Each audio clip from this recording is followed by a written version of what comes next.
I was in South America not long ago, and after my work was done, my son and I had the opportunity to travel to a well-known tourist area that also has a reputation for being kind of high crime. We hired a driver to take us into a remote mountainous area to look at some ruins that we had heard about all of our life.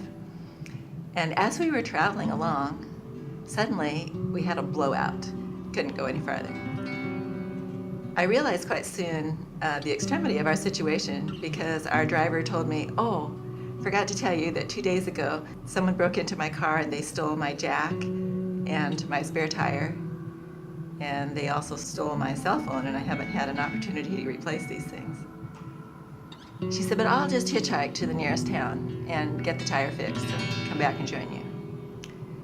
I said, I don't think that's a really good idea under the circumstances, recognizing in my mind that she might not come back for hours, she might come back after dark, she might not come back at all. And I said to our driver, "Would you mind if we just gathered here in the middle of the road, asked God to help us out?" She said, "No, that would be fine."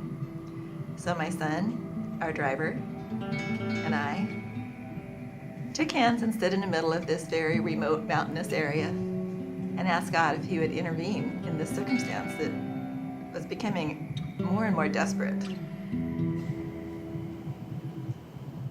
We had hardly finished praying when a car drove up.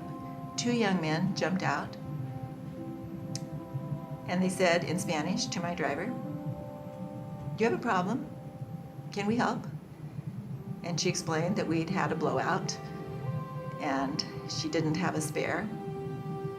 And they said, "Well, we have a spare. Let's see if it fits. We'll give it to you." They were making this exchange in Spanish, and as these 2 young men were changing the tire, I looked at their beaming faces and I said to them, "Are you angelos?" They just smiled. To this day, I don't know if they were human angels or if they were heaven's angels, but I do know that God heard and answered. My name is Cindy, and my prayer was answered.